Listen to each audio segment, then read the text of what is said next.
12ஆம் வகுப்பு கணக்கு பதிவியல் பாடம் 6 வினா எண் 16.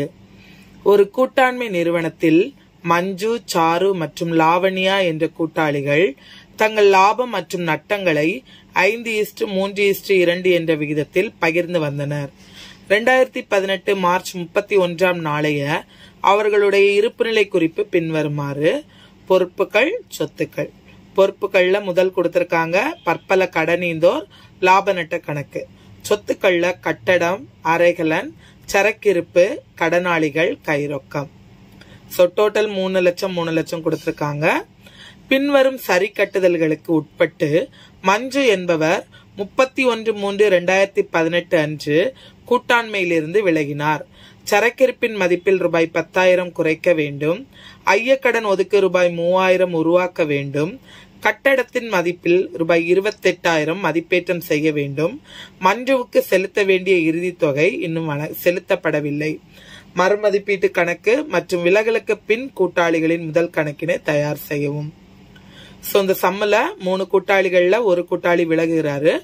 அவர் எப்ப விலகுறாரு அப்படின்னா 31/3/2018 விலகுறாரு.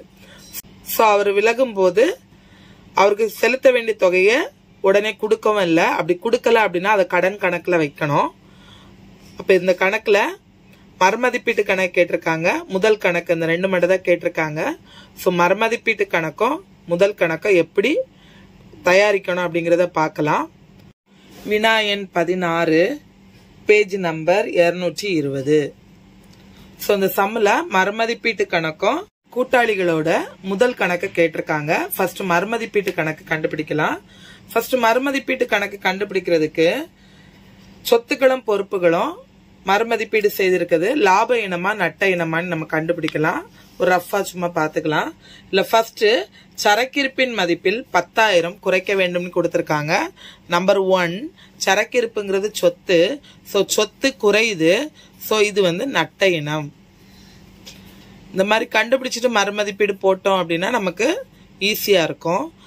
2 ஐயக்கடன் ஒதுக்கு ரூபாய் 3,000 உருவாக்க வேண்டும் போட்டிருக்காங்க.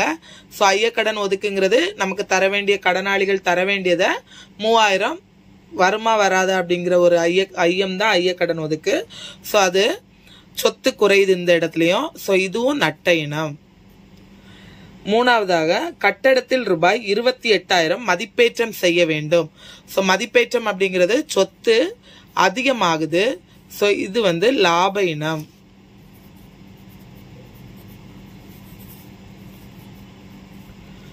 சொத்துக்கள் குறையும் போது நட்ட இனம், சொத்துக்கள் அதிகமாகும் போது லாப இனம். நட்ட இனத்தை மறுமதிப்பீட்டு கணக்குல பச்சு பக்கத்துல எழுதுவோம், லாப இனத்தை வரவு பக்கத்துல எழுதுவோம். இப்ப நமக்கு 2 நட்ட இனம் கிடைச்சிருக்கு. ஃபர்ஸ்ட் நட்டம் என்ன அப்படின்னு சொன்னா சரக்கிருப்பு.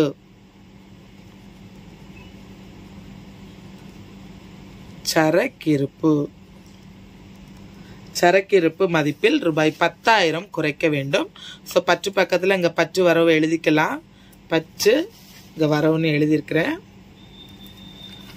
பச்சு பக்கத்துல சரக்கிருப்பு எழுதிட்டு ரூபாய் 10,000 எழுதுறோம் சொத்து தொகை காலத்துல.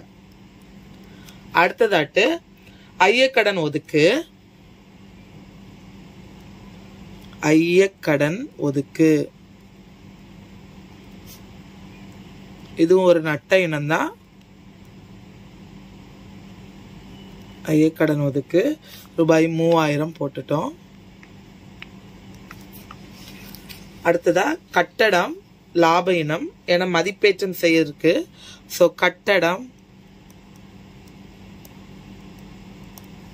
ரூபாய் 28,000. இப்ப மறுமதிப்பீட்டு கணக்குல லாபம் வருதா நட்டம் வருதான்னு பாக்குறோம். பற்று பக்கத்துல 13,000 இருக்குது, வரவு பக்கத்துல 28,000 இருக்கு. வரவு பக்கம் அதிகமா இருக்குது. அப்ப இது லாப இனம்.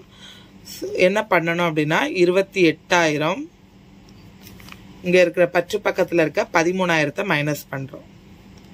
13,000 மைனஸ் பண்ணோம்னா 0 0 0 5 15.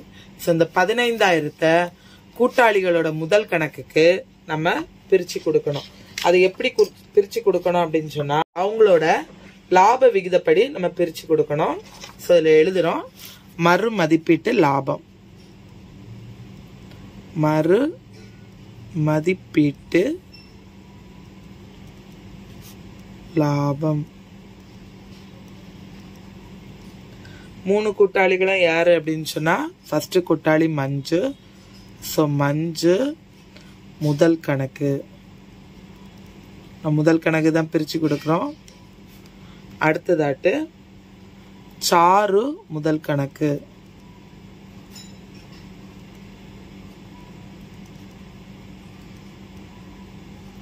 மூணாவது கூட்டாளி லாவண்யா. லாவண்யா முதல் கணக்கு. ஸோ இப்போ நம்ம வேறுபாட்டு தொகையான இந்த 15,000 நம்ம பிரிச்சு கொடுக்கணும். எப்படி பிரிச்சு கொடுக்கணும் அப்படின்னா 5:3:2 இந்த விகிதத்தில் பிரிச்சு கொடுக்கணும். So 15,000 into 5:3. 5/10. இந்த 10 எப்படி வந்ததுன்னா 5 கூட்டல் 3 கூட்டல் 2. அடுத்து சாருக்கு 15,000 into 3/10. Lavanya 15,000 into 2/10. So 0 cut பண்ணிட்டேன்னா 1500 இன்ட்டு 5. ஸோ எவ்வளோ வரும் அப்படின்னா 5 0 போட்டுக்கலாம். 25. 7,500 மஞ்சுக்கு. 1,500 இன்ட்டு 5 அது 7,500. எல்லாத்துக்கும் 0 கட் பண்ணிக்கிறோம். ஸோ 1,500 இன்ட்டு 3 அப்படின்னா 4,500 வரும். 1,500 இன்ட்டு 2னா 3,000 வரும். ஸோ இந்த 3 தொகையும் கூட்டும்போது நமக்கு இந்த 15,000 வரணும். ஸோ 0 0 0 15,000. இப்போ தொகை 28,000. இந்த வரவு பக்கத்துலேயும் 28,000 போட்டுட்டோம். இப்போ இந்த மறுமதிப்பீட்டு கணக்குலேருந்து நமக்கு கிடைச்சிருக்க லாபம் 15,000.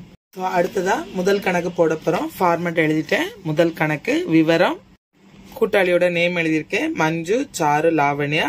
அதே போல் வரவு பக்கமும் மஞ்சு, சாரு, லாவண்யா. இது வரவு, இது பற்று. ஸோ ஃபர்ஸ்ட் முதல் கணக்கில் தொடக்க இருப்பை கொண்டு வரணும். சம்மில் பொறுப்புகள் பக்கத்தில் முதல் கணக்கு கொடுத்துருக்காங்க. ஸோ மஞ்சு, சாரு, லாவண்யம் 3 பேருக்குமே 70,000 கொடுத்துருக்காங்க. ஸோ அதை நம்ம இருப்பு கீழ் கொண்டு வரப்பட்டது அப்படின்னு எழுதுவோம். ஸோ 3 கூட்டாளிகளுக்குமே 70,000 70,000 70,000. அடுத்ததாட்டு நம்ம பொறுப்புகள் பக்கம் பார்க்கணும்.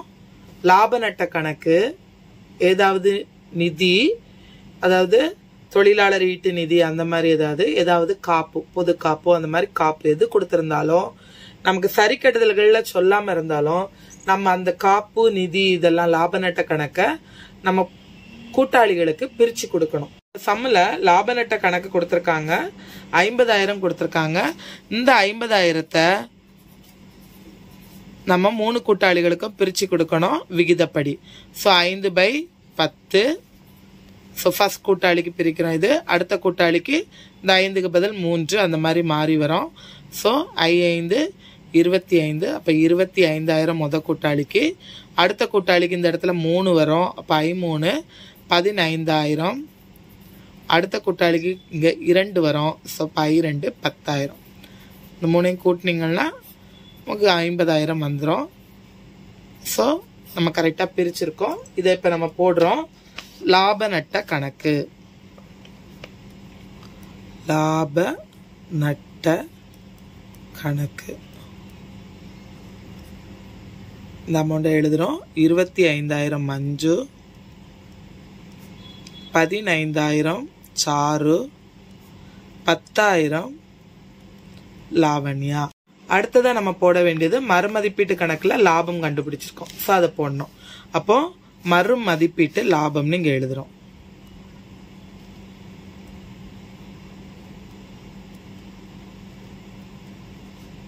மறுமதிப்பீட்டு கணக்கு இதுவே இது நட்ட வந்திருந்தனா பற்று பக்கத்துல எழுதுவோம். லாபம்னா வரவு பக்கத்துல எழுதுறோம். சோ முத கூட்டாளிக்கு மஞ்சுக்கு 7500. சோ இங்க போட்டிருக்க தொகை 4500, 3000. சோ இது தவிர வேற எதுவுமே கொடுக்கல. நமக்கு கொடுத்திருந்தாங்கன்னா திரும்பவும் போட்டு நம்ம கண்டுபிடிப்போம். இப்போ பற்று பக்கம் எந்த தொகையுமே இல்ல, வரவு பக்கம் மட்டும் தான் இருக்குது. சோ இந்த வரவு பக்க தொகை தான் பற்று பக்கத்துல இருப்பின் கீழ் இறக்கப்பட்டதா வரும். சோ இருப்பு கீழ் இறக்கப்பட்டது தொகை 00512 10 1,02,500. அடுத்து சாருக்கு 00598 89,500. லாவணியா 83,000. ஸோ அங்கே பச்சை பக்கம் இப்போ டோட்டல் போட்டுட்டோம். இப்போ வரவு பக்கம் நமக்கு எதுவுமே இல்லை. நார்மலாக கூட்டாளி சேர்க்கும் போது நம்ம என்ன போடுவோம்னா இருப்பின் கீழ் இறக்கப்பட்டதுன்னு போட்டு இறுதி இருப்பா கொண்டு வந்துடும். இப்போ இங்கே கூட்டாளி விலகுறாங்க. யார் விலகுறாங்க அப்படின்னு சொன்னா கூட்டாண்மையிட்டு மஞ்சு விலகுறாங்க. மஞ்சுக்கும் நம்ம முழு தொகையை இன்னும் கொடுக்கல. ஸோ அதனால அதை என்ன எழுதணும் அப்படின்னா மஞ்சு கடன் கணக்கு என்ன கொடுக்கல அப்படிங்கறதுனால அவருக்கு கொடுக்கறது வர நம்ம கடன் கணக்குல வச்சிருப்போம். சோ மஞ்சுக்கு நேர அவங்களுக்கு என்ன தொகை வந்திருக்கு 1,02,500. சோ அந்த தொகையை மஞ்சுக்கு எழுதிருக்கோம் 2,500. இது ரெண்டு கூட்டாளிக்கும் டேஷ் டேஷ் போட்டுருவோம். இப்ப என்ன கண்டினியூ பண்ண போற கூட்டாளி சாருவும் லாவண்யாவும். சோ அவங்களுக்கு நம்ம இறுதி இருப்பு எழுதுவோம். இருப்பு கீழ் இறக்கப்பட்டது என்ன தொகைனா 89,500 சாருக்கு, லாவண்யாக்கு 83,000. சோ இப்ப நம்ம டோட்டல் போட்டுடலாம். இப்ப இந்த இடத்துல மஞ்சுக்கு டேஷ் போட்டுடுறோம்.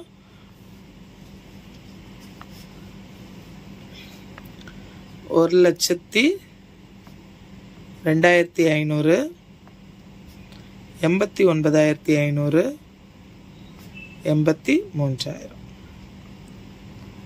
ஸோ எழுதிட்டோம்.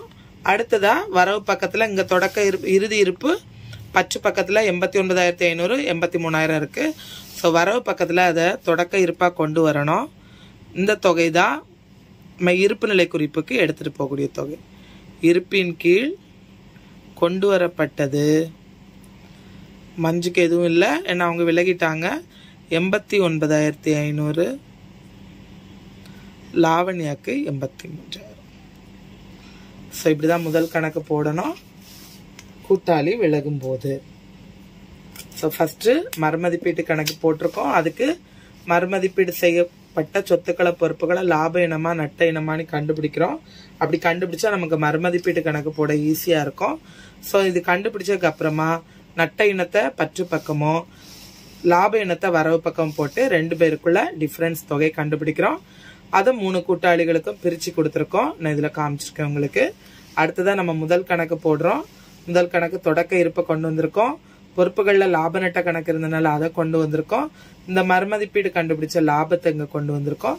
ரெண்டுக்கும் டிஃபரன்ஸ் தொகை இதுலயும் கண்டுபிடிக்கிறோம். ஸோ பற்று பக்கம் எதுவுமே நமக்கு இல்லை. ஆனா மஞ்சு கூட்டாளியை விட்டு விலகிறதுனால அவங்களுக்கு கடன் கணக்குன்னு வைக்கிறோம். ஏன்னா இப்ப உடனே நம்ம பணத்தை செலுத்தல. அப்படி செலுத்துறனா இங்க நம்ம வங்கி கணக்குன்னு வைப்போம். இங்க செலுத்தாதனால அவங்களுக்கு கடன் கணக்குன்னு எழுதியிருக்கோம். மீதி 2 கூட்டாளிகளுக்கும் இருப்பு இருக்கிற மாதிரி காமிச்சு அந்த இருப்பை தொடக்க இருப்பா கொண்டு வந்திருக்கோம். ஸோ இந்த சம் உங்களுக்கு புரிஞ்சிருக்கும்னு நினைக்கிறேன். இந்த சம்ல என்ன டவுட் இருந்தாலும் எனக்கு கமெண்ட் பண்ணுங்க. கண்டிப்பா நான் ரிப்ளை பண்றேன். இந்த வீடியோ உங்களுக்கு பிடிச்சிருந்துச்சுன்னா லைக் பண்ணுங்க, ஷேர் பண்ணுங்க, சப்ஸ்கிரைப் பண்ணுங்க.